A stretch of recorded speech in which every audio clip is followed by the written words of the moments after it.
సర్వోన్నతుడైన క్రీస్తు అద్భుతమైనటువంటి ఈ టీవీ ప్రసారానికి మన రక్షకుడు ప్రభు అయిన యేసుక్రీస్తు వారి నామం పేరిట మీకు మా హృదయపూర్వకమైన శుభాహ్వానాన్ని నేను తెలియపరుస్తున్నాను. నిజామాబాద్ జిల్లా కేంద్రంగా మరి అనేకమైన కార్యక్రమాలు దేవుడు మాకు పరిచర్యపరంగా అనుగ్రహిస్తున్నారు. దేవుడు మా కృపను బట్టి 3 అద్భుతమైన ప్రార్థన మందిరాలు ప్రభు నిర్మించడానికి సహాయం చేశారు. మరి మా ప్రాంతాల్లో అనేక వందలాది మంది ప్రజలు రక్షణ విడుదల పొందినట్లుగా మరి ప్రభు జరిగిస్తున్న పరిచర్యలకై నేను ప్రభుని ఎంతగానో స్తుతిస్తున్నాను. మీ ప్రార్థన విన్నపాలు, మీరు ఆ సమయాల్లో పంపుతున్నటువంటి ప్రార్థన అక్కరలు, అవసరాలు కూడా మా వారం మధ్య కూడికల్లో మా ప్రార్థన బృందాలు ప్రత్యేకంగా ప్రార్థన చేస్తూ ఉన్నాయి అనే విషయాన్ని మీకు మనవి చేస్తున్నాను. వ్యక్తిగతంగా ప్రతి ఒక్కరికి మేము రెస్పాన్స్ ఇస్తుంటాము, తప్పక ఇవ్వగలము. మీ యొక్క ప్రార్థన విన్నపాలు మాకు తెలియపరచండి. ఈ కార్యక్రమాన్ని బలపరుస్తున్న మీకు ప్రత్యేకంగా వందనాలు. మీరు కార్యక్రమానికి ప్రోత్సాహకరంగా దేవుని యొక్క వాక్యం తెలుగు ప్రజలకి దేవుని యొక్క సువార్తమాన్ని అందించేటువంటి ఈ బృహత్తరమైన బాధ్యత ప్రభు మనకి ఇచ్చారు. కాబట్టి మీరు కుటుంబంగా ఈ పరిచర్య కొరకై దేవుని వాక్యాన్ని అనేకులకు అందించడానికి మీరు సహకారం అందించాలని దేవుని దాసునిగా నేను కోరుతున్నాను. రండి దేవుని వాక్యాన్ని ధ్యానం చేసుకుందాం. తలలు వంచండి. ప్రార్థన. కృపగల మా పరలోకపు తండ్రి, శ్రేష్టమైన మీ నామమునకు స్తుతి ప్రశంసలు చెల్లిస్తున్నాం. సర్వోన్నతుడైన క్రీస్తు కార్యక్రమం శుభవార్త టెలివిజన్ ద్వారా మీరు తెలుగు ప్రజలకు జనబాహుల్యానికి కోట్లాది లక్షలాది మందికి వాక్యాన్ని పంపుతున్నారు. ఈ వాక్యాన్ని స్పాన్సర్ చేస్తున్న కుటుంబాన్ని మీరు దీవించండి. అలాగే ఈ సమయంలో నీ ప్రజలనైనా మీ వాక్యం వినడానికి ఆసక్తి ఉన్నారు. పరిశుద్ధాత్మడ మీరే మీ స్వరం మాకు వినబడిచేయండి. మనుషుల స్వరం వినడానికి మేము కూడుకోలేదు, కేవలం మీ స్వరం వినడానికి మేము కూడుకున్నాం. మీరే మా అందరితో మాట్లాడండి. యేసు నామమున ప్రార్థించి పొంది ఉన్నాము తండ్రి, ఆమేన్. దేవుని వాక్యం నుండి సమూయేలు మొదటి గ్రంథం 16వ అధ్యాయం 12వ వచనాన్ని మనం చదువుకుందాం. మీకు అవకాశం ఉంటే వాక్యాన్ని తెరవండి. మాతో కలిసి వాక్యాన్ని చదవగలిగితే దేవుని ఇంకా దీవిస్తారు. మొదటి సమూయేలు గ్రంథం 16:12. అతడు వాని పిలువనంపించి లోపలికి తోడుకొని వచ్చెను. అతడు ఎర్రని వాడును, చక్కని నేత్రములు గలవాడును, చూచుటకు సుందరమైన వాడునై ఉండెను. అతడు రాగానే, నేను కోరుకున్నవాడు ఇతడే, నీవు లేచి వారిని అభిషేకించుమని యెహోవా సెలవీయగా. ఆమేన్. పిల్లరా, ఈ సందేశం యొక్క పేరు నేను కోరుకున్నవాడు. నేను కోరుకున్నవాడు లేక నేను కోరుకున్న వ్యక్తి. దేవుడు కోరుకున్న వ్యక్తులు చాలా అద్భుతం. దేవుడే కోరుకున్న వారు చాలా సంతోషకరమైనటువంటి ఒక గొప్ప బిరుదు పొందిన వారుగా ఉంటారు. దేవుడు కోరుకున్నవారు, దేవుడే ఆశపడి కోరుకుండడం ఎంత ఆశ్చర్యం. ఈ బ్రహ్మాండమైన సృష్టిని, సమస్త చరాచర జగత్తును, అందరి సర్వను సృష్టించిన దేవుడు ఒక వ్యక్తిని కోరుకోవడం ఎంత ఆశ్చర్యం, ఎంత అద్భుతం. ఆ వ్యక్తి మీరే, ఆ వ్యక్తి నేనే. దేవుడు మనల్ని కోరుకున్నాడు. ఆయన కోరుకొని ఈ లోకంలోని చీకటి నుండి మనల్ని ఆయన పిలిచాడు. ఎక్లేషియా అనేటువంటి గ్రీకు మాటకు అర్థము పిలువబడిన ప్రజలు, కాల్డ్ అవుట్ సెయింట్స్. అంటే పరిశుద్ధమైన జీవితం చేయడానికి మనం పిలువబడ్డాం. ఈ రక్షణ ఎలాంటిదంటే కేవలం బాప్తిసం పొంది లోకంలో ఇష్టానుసారంగా జీవించడానికి కాదు, లోకంలో ఇష్టం వచ్చినట్టుగా బ్రతకడానికి కాదు, కుటుంబంలో ఒకరు దేవుని క్రమంలో, ఒకరు లోకంలోని పద్ధతుల్లో జీవించడానికి కాదు. ఇది ఒక నిబంధన. బైబిల్ గ్రంథం అంతా కూడా నిబంధన మీద నడుస్తూ ఉంటుంది. నిబంధన లేకుండా ఏది లేదు. నిబంధన అనేది పాత నిబంధన, కొత్త నిబంధన, దేవునితో చేసిన నిబంధన, కవనెంట్. ఈ నిబంధన మీద నీ జీవితం కట్టబడాలి. ఈ నిబంధనతో నడుచుకోవాలి. నిబంధన ఉన్న చోట ప్రభు ఉంటాడు, నిబంధన లేని చోట ప్రభు లేడు. నిబంధన ప్రజలుగా మనల్ని చేశాడు ఆయన. నీ కుటుంబం ఒక నిబంధన కింద ఉండాలి. ఏ నిబంధన? దేవుని యొక్క యేసుక్రీస్తు ప్రభు యొక్క రక్తపు నిబంధన.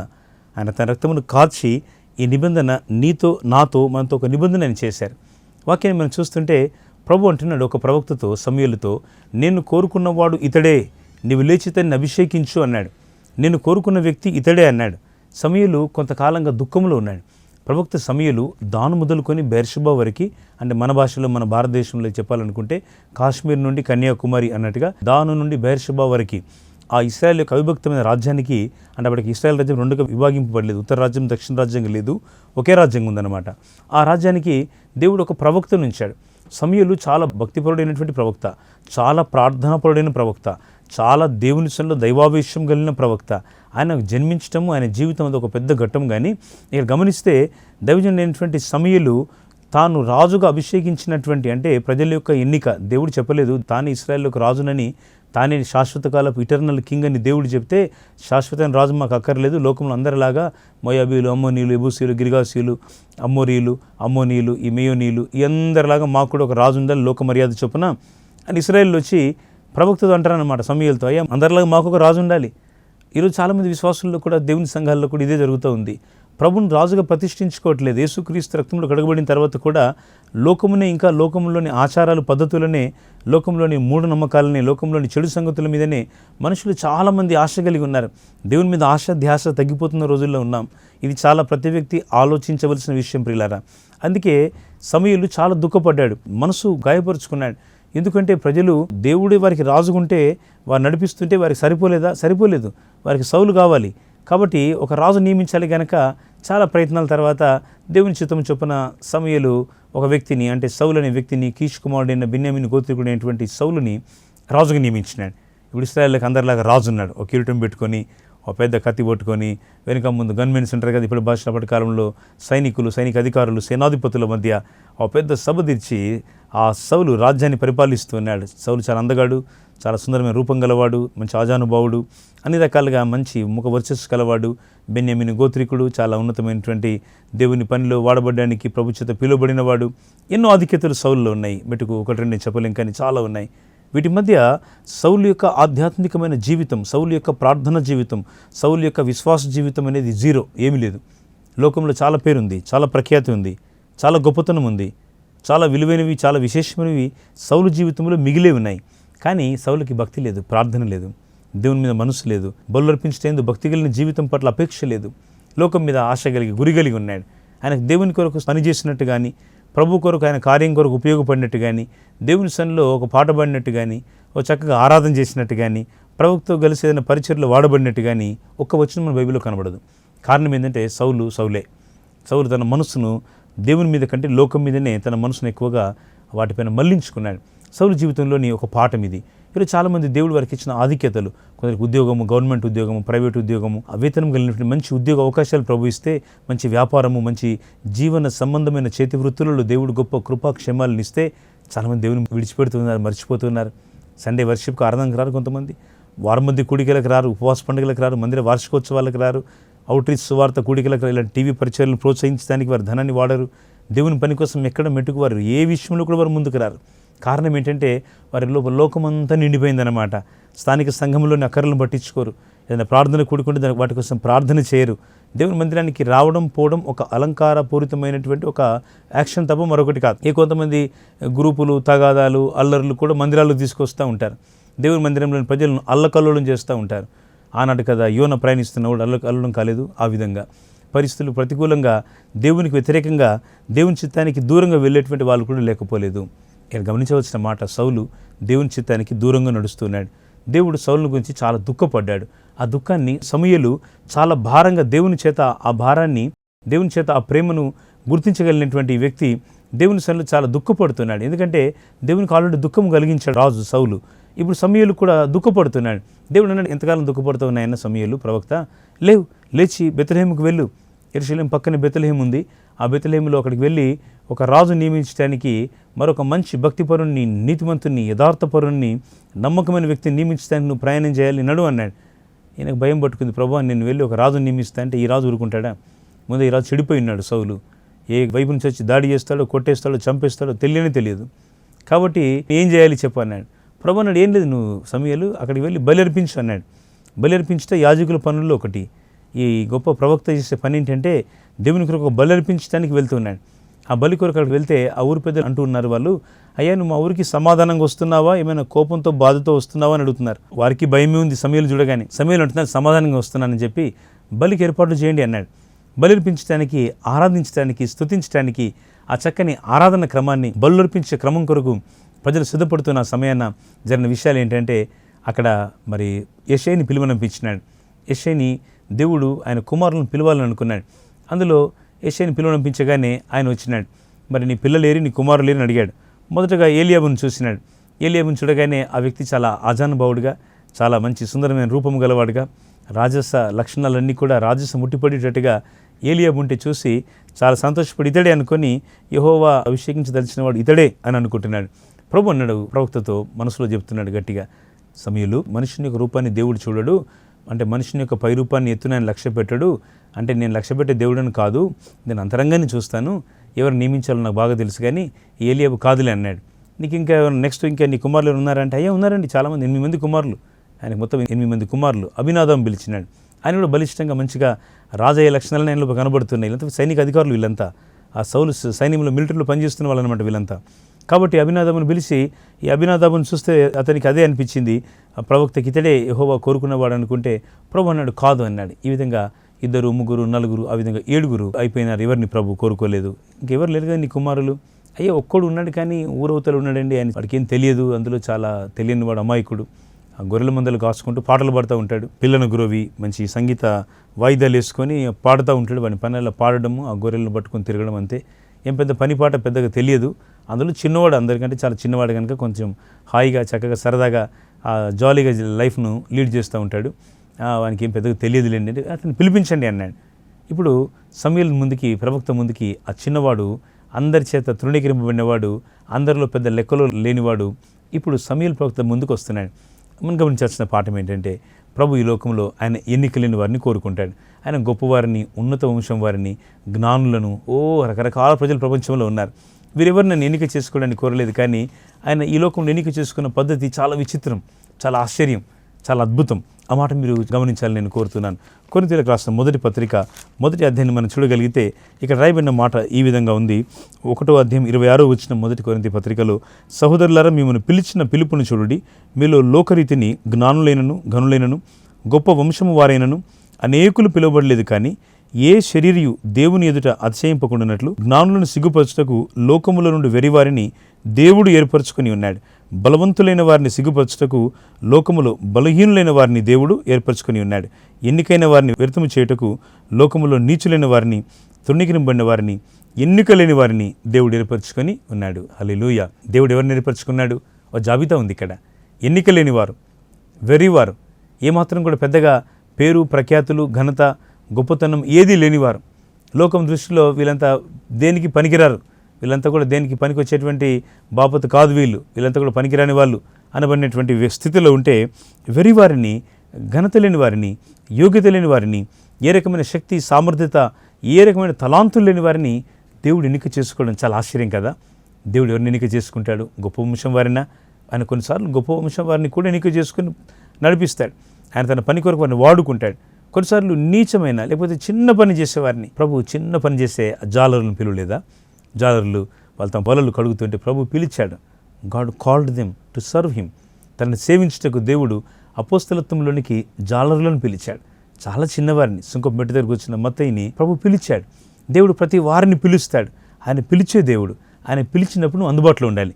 ఆయన పిలిచిన పిలుపుకు నువ్వు లోబడాలి. నువ్వే పని చేస్తున్నా సరే దేవుని కొరకు ఉపయోగపడు.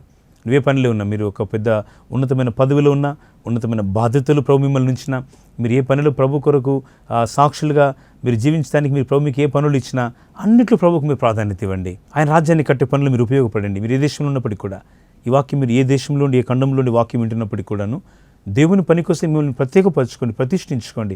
ప్రభుకు మీరు కావాలి. God wants you. దేవుడు మిమ్మల్ని కోరుకుంటున్నాడు. ఆయన పని కోసం రండి. దేవుని కార్యం కొరకు మీరు ముందుకు రండి. అనేకులు తమ సొంత కార్యాలను చూసుకొని వచ్చినారు, కానీ యేసుక్రీస్తు కార్యములను చూడరు అని పౌలు భక్తుడు చాలా బాధతో, నైరాశ్యంతో చెప్పిన మాటలు పరిశుద్ధ గ్రంథంలో రాయబడ్డాయి. ఈరోజు అదే పరిస్థితి. అందరికీ సొంత కార్యాలే. దేవుని కార్యాలు చూసే సమయం ఎవరికి ఉంది? తీరిక ఎవరికి లేదు. చాలామందికి తీరిక లేదు, మాకు టైం లేదని చెప్తారు, తీరిక లేదని చెప్తారు. కొన్నిసార్లు వారి పరిస్థితులు ఎలా ఉంటాయంటే, వారికి దేవుని సన్నిధికి వచ్చినా కూడా వారికి ఆ సమయము వారికి అనుకూలంగా దేవుని పనుల కొరకైన ఒక ప్రేమ, ఆసక్తి వారిలో లేని విధంగా వారు ఉంటూ ఉంటారు. ప్రభు పనిని గురించినటువంటి ఆసక్తి ఈ రోజుల్లో అనేక సార్లు మనుషుల్లో కనబడడం లేదు. సంఘాలలో, దేవుని కార్యక్రమాలలో, మందిర సేవలలో కూడా కొన్నిసార్లు ఇలాంటి నిర్లిప్తత కలిగిన సంఘాలు మారిపోతున్నాయి. ఈ చైతన్యం, ఈ అగ్ని ప్రభు చేత ఇవ్వబడుతున్న సమయం ఇది. ఎంతకాల సంఘమైనటువంటి క్రైస్తవ సంఘము ఈ డినామినేషన్ ఉన్నప్పటికీ కూడా ప్రభు కొరకు మండుచు ప్రకాశిస్తున్న అనుభవంలోకి రావాలని దేవుడు ఆశపడుతున్నాడు. అందుకే దేవుడు దావీదు పట్ల కలిగిన సంకల్పము మానవ సంబంధమైన సంకల్పం కాదు, కానీ లోకంలో అందరూ రాజుల వలె, అందరూ గొప్ప వ్యక్తుల వలె, లోకంలో అన్ని రకాలైనటువంటి సామర్థ్యం కలిగిన వ్యక్తుల వలె అందరూ అలాగా జీవించడానికి దేవుడు దావీదుని పిలవలేదు, కానీ ఓ గొప్ప సంకల్పంతో దేవుడు దావీదుని పిలిచినాడు. ఆ సంకల్పం ఎలాంటిదో మనం గమనించినట్టయితే, ఇప్పుడు సమూయేలు ప్రవక్త ముందుకి దావీదుని తీసుకొని వచ్చినారు. దావీదు ఇక్కడికి వచ్చి ప్రవక్త ముందు నిలబడిన తర్వాత దేవుని సన్నిధిలో దావీదు యొక్క భయభక్తులు, విధేయత గురించి మనం చూస్తున్నట్టయితే చాలా శ్రద్ధ కలిగి నడుచుకుంటున్నాడు. చాలా దేవుని సంగతుల పట్ల ఆసక్తి గలవాడుగా నడుచుకుంటున్నాడు. మరి చాలా మంచి విధేయత కలిగినటువంటి, ఒక ఒబీడియన్స్ కలిగిన వ్యక్తిగా ప్రవక్త సమూయేలు ముందు దావీదు కనబడుతున్నాడు. ఇలాంటి ఒక భయభక్తులు కలిగినటువంటి, ఒక మంచి శ్రద్ధ, ఆసక్తి కలిగినటువంటి వ్యక్తిగా దావీదుని మనం చూస్తున్నాం. ఇప్పుడు దేవుడు అంటున్నాడు, ఈ చిన్నవాడు, సుందరమైన వాడు, రూపసిగా ఉన్నవాడు, చక్కని నేత్రములు గలవాడు, అందులో చిన్నవాడు, పొట్టివాడు, ఇలాంటి చిన్నవాడిని దేవుడు కోరుకున్నాడు. ఆయన గొప్పవారిని ప్రక్కన పెట్టాడు. చాలా గొప్పవారైనటువంటి వీళ్ళ అన్నయ్యలే. అందులో వారు ఇందాక చెప్పాను కదా, వాళ్ళు మిలిటరీలో పనిచేస్తున్నారు. సౌలు సైన్యములో, ఇశ్రాయేల్ సైన్యంలో వారు ఒక మంచి పెద్ద పెద్ద పదవుల్లో ఉన్నారు. కానీ దేవుడు వాళ్ళందరినీ పక్కన పెట్టి ఒక ఎన్నిక లేని వ్యక్తిని, యోగ్యత లేని వ్యక్తిని, అందులోని పెద్దగా శ్రద్ధ ఆసక్తి లేనటువంటి వ్యక్తిని, అంటే అంతగా పెద్దగా తెలియని వ్యక్తిని, దేవుని కొరకైనా ధ్యాస కలిగిన వ్యక్తిని దేవుడు పట్టుకున్నాడు. ప్రభు ఈ ప్రత్యేక సమయాన ఆయన నీతో చెప్పే మాట, ప్రభుకు నువ్వు కావలసినావు. దేవుడు కోరుకున్న వ్యక్తి నీవే. ఆయన నిన్ను కోరుకున్నాడు. ఆయన కొరకు నువ్వు జీవించాలి. ప్రభు అందుకే ఆయన మానవుని రక్షించడానికి దేవదూతలు పాపం చేసినప్పుడు దేవదూతలు గర్వం అనే అహంకారంతో దేవుని సింహాసనం కంటే తన సింహాసనం పెద్దగా ఉండాలని లూసిఫర్ అనేటువంటి ఆ యొక్క ప్రధాన దూతలలో ఒకడు దేవుని యొక్క మహిమను తాను దొంగిలించాలనుకుంటే ప్రభు లూసిఫర్ను వాడిని అక్కడ క్షమించలేదు, వాడిని తోసేసినాడు. దేవుడు వాడిని ఉపేక్షించలేదు. ప్రభు ఆ దేవతలను రక్షించడానికి వానితో పాటు ఇంకా ప్రోత్సహించబడినటువంటి ఆ యొక్క అవిధేయులైనటువంటి ఆ యొక్క డిసొబీడియంట్ కలిగినటువంటి ఆ యొక్క దేవదూతలను పడేయడానికి, వారికి శిక్షించడానికి దేవుడు కోరుకున్నాడు తప్ప వారికి రక్తం కార్చి తాను ఒక దేవదూతగా వచ్చి ఆ పరలోకంలోని ప్రభు సిలువ వేయబడి రక్తాన్ని కార్చి ఆ దేవదూతలను రక్షించాలని ప్రభు కోరుకోలేదు. ఎందుకో తెలుసా? దేవదూతల కంటే మనం యోగ్యులమని దేవుడు ఆశించాడు. దేవుడు తన ప్రాణముతో మిన్నగా మనల్ని ప్రేమించినాడు. దేవుని ప్రేమ ఎంత గొప్పదో తెలుసా? ఆయన మన కొరకు తన ప్రాణం పెట్టినంతగా ఆయన మనల్ని ప్రేమించినాడు. ఎంత గొప్ప ప్రేమనో ఈ ప్రేమ. ఈ ప్రేమ తెలుసుకున్నప్పుడు దేవుడు నిన్ను కోరుకున్న విషయాన్ని నువ్వు అదే విధంగా రిసీవ్ చేసుకుంటావు. ప్రభువా, నన్ను కోరుకున్నందుకు నీకు స్తోత్రాలు. దేవా, నన్ను నీ ఎన్నికలో ఉంచినందుకు స్తోత్రాలు. నాకు నీవు చాలిన దేవుడు ఉన్నందుకు నీకు స్తోత్రాలు. దేవుని ఎన్నికలో మనం ఉండట గొప్ప భాగ్యం అండి. ఆయన నెంబర్లో, ఆయన కౌంట్లో మనం ఉండడం చాలా గొప్ప భాగ్యం. అందుకే ప్రభు మన సజీవులను దేశంలో ఉంచి ఈ వాక్యాన్ని వినిపిస్తున్నాడు. చాలా పరిస్థితులు గత 5-6 సంవత్సరాల కాలం, మరీ వందల వేల సంవత్సరాలు ఏం కాదు, కానీ మొన్న జస్ట్ ఒక 4-5 సంవత్సరాల కింద జరిగిన పరిస్థితులను జ్ఞాపకం చేసుకుంటే కోవిడ్ టైంలో ఎన్నెన్నో మరణాలు, భయంకరమైన పరిస్థితులు. దేవుని మందిరాలే కాదు, చదువులు విద్యాలయాలే కాదు, లోకంలోని అన్ని విషయాలు స్తంభించిపోయినాయి. మనుషులకు ఇంకా జీవితం మీద ఆశలేని పరిస్థితులు ఎదురైనాయి. అవును, ఇవన్నీ ఏం చెబుతున్నాయి? ప్రభు రాకడను గుర్తు చేస్తున్నాయి. ప్రభు మనం వీటి మధ్య రక్షించి సజీవులున్న దేశంలో సజీవుల మధ్య మనల నుంచి సజీవమైన నామమును, ఘనమైన నామమును, యేసుక్రీస్తు శక్తిగల నామాన్ని స్తుతించే, ఆరాధించే, వెంబడించే భాగ్యం ఇచ్చారు. ఈ భాగ్యం ఎంతో గొప్పదండి. ఇశ్రాయేలు, నీ భాగ్యం ఎంతో గొప్పది. దేవుని మాటలు సెలవిస్తున్నాయి, ఈ భాగ్యం ఎంతో గొప్పదండి. It's a great privilege and honour. ప్రభు సన్నిధి మనతో నడుచుట గొప్ప భాగ్యం. ఈ భాగ్యాన్ని మిస్ చేసుకోకండి. లోకంలోని సంగతులతో మీ సమయాన్ని పోగొట్టుకోకండి. ఈ మొబైల్ ఫోన్కి, లోకంలో టీవీ కార్యక్రమాలకి, లోకంలో అల్లరితో కూడిన ఆటపాటలతో కూడిన స్థలాలకు వెళ్ళడానికి వాటితో మీరు కట్ చేసుకొని దేవుని సన్నిధితో సమయం గడపడం మొదలుపెట్టండి. దేవుని సంఘముతో, సహవాసముతో, పరిశుద్ధులతో దేవుని సన్నిధితో సమయం గడపడం మొదలుపెట్టండి. సాక్ష్యం ఇవ్వడం మొదలుపెట్టండి. దేవుడు తన కృపావాక్యమునకు సాక్షులుగా దేవుడు మీ కుటుంబాన్ని నిలబెడతాడు. మీ సంఘం, మీ పట్టణంలో, మీ గ్రామంలో అనేకుల మధ్య దైవికమైన, సౌవార్థికమైనటువంటి దేవుని ప్రేమను పంచేటువంటి ఒక అద్భుతమైన పనిముట్టుగా మీ సంఘాన్ని, మీ కుటుంబాన్ని, నిన్ను జీవముగల నా దేవుడు వాడుకోవడానికి ఇష్టపడుతున్నాడు. ఆయన తట్టుకు రా, ప్రభు నిన్ను పిలుస్తున్నాడు ప్రేమతో.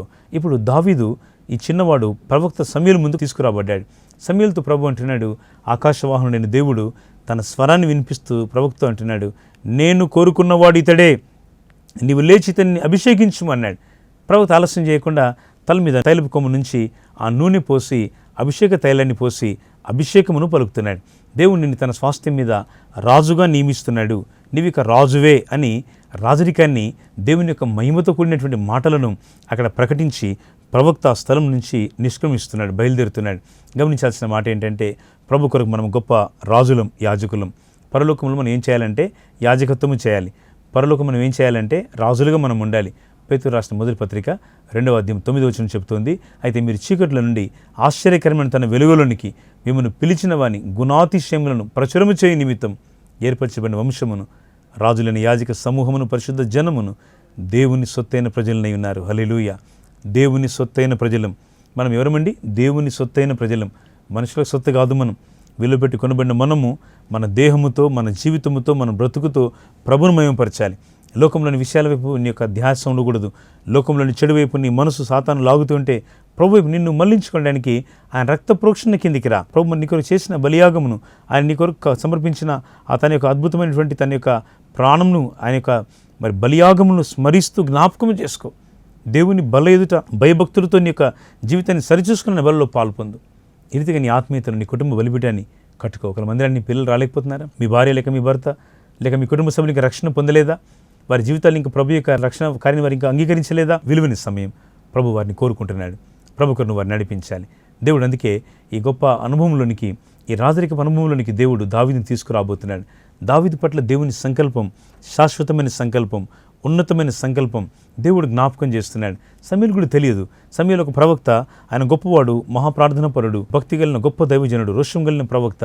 దావీదు పట్ల ఇంత సంకల్పం ఉందని ఆయన కూడా తెలియదు.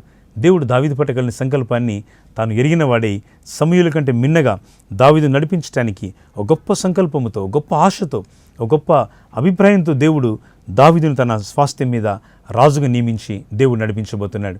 మీకు జ్ఞాపకం చేసే మాట, దావీదు ఆ పిలుపులో రోజు నడుస్తూ వచ్చినాడు. దేవుడు తనను పిలిచినాడు. ఎన్నికలేని నన్ను నా ప్రభు తన స్వాస్థ్యం మీద ఒక రాజుగా నన్ను చేసినాడు, జనుల మీద అధికారిగా చేసినాడు. అయితే నా దేవుని మందిరాన్ని విడిచిపెట్టను. నా దేవుని మందిరంలో నేను కోరుకున్న నా కుమారుడు ఇతడే నా ప్రభు చెప్పినట్టుగా నా ప్రభు మందిరంలో ఆయన తప్ప నాకు వేరొక స్వాస్థ్యం లేదని చెప్తూ ఆయన ఒక మాట అంటాడు, దేవుని మందిర ద్వారమున ఉండటం నాకు ఇష్టము అంటాడు. అప్పటికి ఇంకా మందిరం కట్టలేదు, యెరూషలేము మందిరాన్ని. ఇశ్రాయేల్ దేశంలో ఆ యెరూషలేములో మందిరాన్ని ఇంకా కట్టలేదు. దావీదు కట్టాలనుకున్నాడు. అంతవరకు ఆ గుడారంలో మందిరము జరుగుతూ ఉంది. ఇంకా గొప్ప అద్భుతమైనటువంటి వైభవపేతమైనటువంటి సొలొమోను ద్వారా దేవుడు కట్టించదలసిన మందిరాన్ని ఇంకా దావీదు చూడనే లేదు, ఇంకా పూర్తి అవ్వలేదు ఆ పని. దేవుడు దావీదును వద్దన్నాడు, ఆగిపోయాడు. ఆ పని కొరికైన సమస్త సాధన సామగ్రిని ఆయన సమకూర్చినాడు. మందిరం కట్టాలని దేవుడితో ప్రయాసము కదా. దేవుని మా కృపను బట్టి మేము కొన్ని మందిరాలు కట్టడానికి ప్రభు మాకు సాయం చేశారు. మేము ఆ మందిరాలు కొన్ని కట్టాం. మా ప్రాంతాల్లో 600 మంది, 800 మంది, కొన్నిసార్లు 300 మంది ఈ విధంగా కూర్చునగలిగిన మందిరాలు, రమారమి 1000 మంది ప్రజలు ఆరాధించగలిగిన మందిరాలు మేము కట్టుకోవడానికి ప్రభు మాకు సాయం చేశారు. మాకు అది విదేశాల సొమ్ముతో కాదు కానీ, ఏ రకమైన ఏవై సహాయంతో కాదు కానీ, మా సంఘాలు కన్నిటితో ప్రార్థన చేసి దేవుని ప్రజలుగా దేవుని పని కోసం మేమందరం ఏక మనసుతో పనిచేస్తూ దేవుని మందిరాలు కొన్ని నిర్మించడానికి ప్రతి వారం మధ్యలో అనేక కూడికలు, అనేక సభలు, సమావేశాలు, అద్భుతమైనటువంటి కృతజ్ఞతా స్తుతులు ప్రభుకు చెల్లించడానికి మా మందిరాలు చాలా విస్తారమైన పని కొరకు, దేవుని కొరకు పనిచేస్తున్నాయి. మా యొక్క పరిశుద్ధులు, ప్రార్థన పరులు, మా తోటి చిత్త పని వారైనటువంటి భాగస్తులు, దేవుని పనిలో మాతో అనేకులు ఉన్నారు. ఈ పని కొరకు మేము దేవుని స్తుతిస్తున్నాం. ఉన్నతమైన పిలుపు, అద్భుతమైనటువంటి దేవుని యొక్క మహిమను గణపరుస్తూ, ప్రభు నీవే నా రక్షకుడు, నీవే నా దేవుడు, నీ కొరకు పని చేయట మాకు భాగ్యం. ఇది ప్రభు కొరకు పని చేయట ఇది కొంతమందికి అవమానంగా ఉండొచ్చు, కొంతమందికి నిర్లక్ష్యంగా ఉండొచ్చు, కొంతమందికి అదేదో పెద్ద భరించలేని భారంగా ఉండొచ్చు. బీ హ్యాపీ, సంతోషపడండి ప్రభు కొరకు పని చేయడం. దావీదు దేవుని మందిరం కొరకు అన్ని సమకూర్చాడు. అవన్నీ సమకూర్చాలంటే ఇందాక నేను చెప్పినట్టుగా చాలా ప్రయాసం. దేవుని మందిరాలు కట్టేవి, సొంత ఇల్లు కట్టే పనిలోనే చాలామంది కింద మీద అయిపోతూ ఉంటారు. ఇల్లు కట్టి చూడు, పెళ్లి చేసి చూడు, కొన్ని సామెతలు ఉన్నాయి కదండి, అవి కూడా కొంచెం అర్థవంతమైనవి కొన్ని. ఎందుకంటే ఆ ప్రయాసం మామూలుగా లేదు, ఆ మాటలు అర్థం. ఇల్లు కట్టాలన్నా పెళ్లి చేయాలంటే చాలా కష్టమే. మరి దేవుని ఇల్లు కట్టే పని ఎవరిది? దేవుని మందిరంలోని బాగోలు చూసే పని ఎవరిది? దేవుని మందిరాల్లో ఇలాంటి పనులు, బాధ్యతలు దేవుడు ఇస్తుంటే వాటిని సంతోషంగా స్వీకరించండి. మీ మందిరం యొక్క విస్తరణ పనులు కానీ, మీ బ్రాంచ్ మందిరాలు కానీ, మీ మెయిన్ చర్చెస్ కానీ, దేవుని మందిరాలు జరిగే పరిచర్యల కొరకు మీరు ఆలోచన చేయండి. Think once. ఎంత మీలైనా, మీ పొలమైనా, మీ ఆస్తులు, మీ యొక్క సొంత వ్యాపారాలు, ఉద్యోగాలు, మీ జీవన సంబంధం చేతి వృత్తులు, ఇవేనా ప్రియులారా? ప్రభు మందిరం మీకు ఇప్పుడు ఆసక్తిగా మీకు లేదా? మీకు జ్ఞాపకం లేదా? ఓన్లీ ఆరాధనకు వచ్చి వెళ్ళిపోవడమేనా? మీ మందిరం కొరకు ఆసక్తి మీరు ఎప్పుడు లేదా? ఒకసారి ఆలోచన చేయండి, మీరు ఏం చేయగలరు. మీతో ఉన్న సహోదరులతో, మీతో ఉన్న సహోదరులతో మీరు కలిసి పని చేయుట, మీ సేవకులతో కలిసి పని చేయుట, వారు హెచ్చరిక చేసిన వారిని మీరు ప్రేమించి గౌరవించడం. దేవుని సేవకులు మీరు చెప్పే మాటలు, మాలాంటి సేవకులు మేము సంఘాల్లో నిర్మోహమాటంగా చెప్తూ ఉంటాం దేవుని కార్యాలు. నిర్మోహమాటంగా దేవుని మాటలు వారికి చాలా సూటిగా చెప్తూ ఉంటాం. ఎందుకంటే సరి అయిన మాట వారికి మేలు చేస్తుంది. కొంచెం నచ్చకపోవచ్చు, అయినా మా దగ్గర అట్లాంటివి ఎప్పుడూ లేరు. దేవుని మాటలను మా సంఘాలు, దేవుని మా ప్రియులు, మేము వారికి ఆత్మీయ తల్లిగా, ఆత్మీయ నాయకులుగా మేము ఇచ్చేటువంటి పరిచర్య, నేను నాతో పాటు దేవుని సేవకురాలు, మరి దేవుడు మాకు ఇచ్చినటువంటి 2 కుమార్తెలు, ఈ పరిచర్యలో దేవుని కొరకు మేము కొనసాగుతూ ఆ రాజ్యం కట్టే పనిలో మేము అవిశ్రాంతంగా ప్రయాసపడుతున్నాం. మేము ప్రజలకి ఉపదేశాన్ని, దేవుని సేవను మేము పంచుతున్నప్పుడు, అందిస్తున్నప్పుడు మా ప్రజలు చాలా ఆసక్తిగా వాటిని తీసుకుంటున్నారు, కనుక వారు దీవించబడుతున్నారు. మా ప్రియులారా, ఒకవేళ మీరు కూడా దేవుని పనులకు ఒకవేళ మీకు మీ సేవకుల మధ్య ఏదైనా డిస్టర్బెన్స్ ఉంటే వాటిని తీసేసుకోండి. మీ సేవకుల మీద ఎప్పుడు ఆరోపణలు చేయడం సరైనది కాదు. వారు మీరు నడిపిస్తుంటే మీ ప్రేమను, మీ మేలును కోరి, మీ మంచిని కోరి వారు గద్దిస్తే వారి మాటను మీరు వినండి. సేవకులను తప్పుపట్టడం మంచి పద్ధతి కాదు. కొంతమందికి అదొక అలవాటు అయిపోతుంది. సేవకులను తప్పుపడితే అది గొప్ప అన్నట్టుగా అనుకుంటారు కొంతమంది. అంతకు మించిన పాపము, అంతకు మించిన దుర్నీతి వేరొకటి లేదు. వాటి వలన సేవకులకి నష్టం రాదు, కానీ నష్టపోయేదల్లా దేవుని సంఘమైన విశ్వాసులే. దానివలన ఆ సంఘానికి కదా, ఆ కుటుంబానికి శాపం నిలిచిపోతుంది. గమనించాల్సిన మాట, నయమాను కుష్ఠవ్యాధి గలవాడి ప్రవక్త ఎలీషా దగ్గరికి వచ్చి రోగాన్ని పోగొట్టుకున్నాడు. దేవుని మాట వినకుండా, ప్రవక్తకు తెలియకుండా ఇష్టానుసారంగా జీవిస్తూ డబ్బు మూటగొట్టుకోవడానికి, ఇంకెన్నో అక్రమమైన పనులు చేయడానికి పరిగెత్తినటువంటి ఆ వ్యక్తి గేహాజీ పాపాన్ని, పోయినటువంటి రోగాన్ని తీసుకున్నాడు. ఆ రోగం వచ్చింది ఆయనకి. ఈయనకేమో రోగం పోయింది, సైన్యాధిపతికి, సిరియా దేశం సైన్యాధిపతి నయమానికి నయము కాని రోగం పోతే దేవుడు యేసయ్య బాగు చేస్తే, ఈయనకేమో ఇప్పుడు వచ్చిన పరిస్థితి ఏంటంటే మంచిగున్న వ్యక్తి రోగం పాలైపోయాడు. అక్కడి నుండి ప్రభు సన్నిధి నుండి బయటికి తోసివేయబడ్డాడు. ఒకనాడు ప్రవక్తగా ఎలీషా తర్వాత నిలవలసినంత గొప్ప స్థానం ఉండవలసిన వ్యక్తి ఒక రోగిష్టి వ్యక్తిగా తన స్థలం నుండి బయటికి వెళ్ళిపోయాడు. నేను మీకు జ్ఞాపకం చేసే మాట, కేవలం కొన్ని మాటలు మీ హృదయంలో వీటిని ఆలోచన చేయండి. ఎలా ఉంది ఆత్మీయ జీవితం? దేవుడు కోరుకున్న మీరు ఆయన కోరిన చొప్పున మీ జీవితాన్ని ఆయనతో కలిసి నడుస్తున్నారా? లోకంతోనే నడుస్తున్నారా? లోకమే మీకు ఇష్టంగా ఉందా, ప్రియంగా ఉందా? లోకంలోని సంగతులే మీకు చాలా ఆసక్తిగా ఉన్నాయా? అయితే ఇక్కడ తేడా ఉంది. దేవుని మాటలు మీరు పట్టించుకోవట్లేదు. దేవుని సన్నిధిలో మీరు మీ సమయాన్ని గడపట్లేదు. వాక్యాన్ని సరిగ్గా ధ్యానించడం లేదేమో. మీ టైంలో మీ బిజీ షెడ్యూల్లో కొంతసేపు అదము మినిమం 15 నిమిషాలతో ప్రారంభం చేయండి. వాక్యం చదవండి, ఒక పాట పాడండి, మీ ఇంట్లో చక్కగా ప్రార్థనలు గడపండి. మీ కుటుంబం ఎవరు మీతో రాకపోయినా పర్లేదు, మీరు ఒకరికి వచ్చినా సరే, మీ భర్త రాకపోయినా, మీ భార్య రాకపోయినా, మీ పిల్లలు రాకపోయినా ఆందోళన పడకండి. వారి కోసం ప్రార్థన చేయండి. వాళ్ళు వస్తారు, వాళ్ళకి చెప్పండి, భయపడకండి. కుటుంబంగా కలిసి కుటుంబ ప్రార్థన ప్రారంభించండి. కుటుంబ బలిపీఠం తర్వాత సంఘ బలిపీఠాన్ని సరిచేసుకోండి. దేవుడు కోరుకున్న మీరు దావీదు వలె గొప్ప కార్యాలు చేస్తారు. మీ ముందు ఎలుగుబంటి తల వంచాల్సిందే, భయంకరమైనటువంటి జంతువు ఉన్నటువంటి సింహమైన మీ ముందు తల వంచాల్సిందే. లోకములో ఎవరు జయించలేని శత్రువు నిలబడ్డాడు గొలియాతు, వాడు కూడా పడిపోవలసిందే. దావీదు ముందు ఏది గెలవడానికి వీల్లేదు, అన్నీ ఓడిపోవలసిందే. కారణం దేవుడు కోరుకున్నవాడు. దావీదు ఎన్ని యుద్ధాలు చేశాడు, ఇక్కడ ఓడిపోకుండా నిలబడ్డాడు. సిక్లగులో తను లేని సమయంలో శత్రువు దాడి చేస్తే వారిని ఓడించి కలిగిన సమస్తమును సంపాదించుకున్నాడు. చిన్న వస్తువు కూడా పోగొట్టుకోలేదు. ఆ ప్రభువే నీ దేవుడు, నా దేవుడు. జీవితకాల శ్రమలలో నిన్ను కాపాడుటకు నడిపించుటకు ఆయన సిద్ధంగా ఉన్నాడు. రా ఆయన సన్నిధికి, ప్రభుతో చెప్పుకో, ప్రభువా నన్ను నీవే నడిపించు, నన్ను కోరుకున్నావు, నీకు స్తోత్రం, నేను ఎప్పటికీ కోరుకుంటాను, నీవే నా దేవుడవు, నీవే నా రక్షకుడవు, నీవే నా ప్రభువా. ఈ మాటలు దేవుడు మన వినికిడిలో దీవించును గాక. ఆమేన్. చాలా సంతోషం పిల్లలు, మీతో దేవుని వాక్యాన్ని అందించడం. ఈ రీతిగా ప్రతి వారం దేవుడి సావాసాన్ని దీవెనకరంగా ప్రభు చేస్తున్నారు. అందుని బట్టి నేను ప్రభువును స్తుతిస్తున్నాను. మీ ప్రార్థన వినపాలు మాకు తెలియపరచండి. దేవుడు మరి మీకు ఇచ్చినటువంటి మీ సంఘ సహవాసంలో బలంగా ఎదగండి. ఈ కార్యక్రమాలు మీకు దీవెనకరంగా ఉంటే వీటిని ప్రోత్సాహపరచండి. దేవుని పనిని మీరు బలపరచండి. తద్వారా అనేకులకు దేవుని వాక్యాన్ని మన తెలుగు ప్రజలకు అందించడానికి, ఉపయోగపడడానికి మరి మీరు కూడా ముందుకు రావాలని దేవుని సేవకుడిగా నేను కోరుకుంటున్నాను. మరి మా పరిచయలు నిజామాబాద్ జిల్లాలో 60 గ్రామాల్లో అనేకమైన విస్తారమైన పరిచయలు దేవుడు మాకు ఇచ్చారు. మరి మా పరిచయల కొరకు ప్రార్థన చేయండి. మా మందిరాలు జరుగుతున్న సేవల కొరకు, అలాగే దేశ విదేశాల్లో దేవుని యొక్క సువార్తను మా పరిచయ ద్వారా, జూడాచేరి సంపూర్ణ సువార్త పరిచయల ద్వారా దేవుని వాక్యాన్ని అందిస్తున్నాం. మరి ప్రభు మీ జీవితాలు కూడా ఈ గొప్ప సంతోషాన్ని, దీవెన కలిగించాలని కోరుకుంటున్నాం. చిన్న ప్రార్థన. దయగల ప్రభువా, ఈ పూట మీ వాక్యం మాకు అందించినందుకు వందనాలు. మీరు మమ్మల్ని కోరుకున్నందుకు వందనాలు. మీ ఎన్నికలో మీ యొక్క చిత్తంలో జీవితాలను కట్టుకుంటూ మా ప్రియులను దీవించండి. యేసు నామమున ప్రార్థించి పొంది ఉన్నాము తండ్రి. ఆమేన్. గాడ్ బ్లెస్ యు అండి. దేవుడు మిమ్మల్ని దీవించును గాక. ఆమేన్.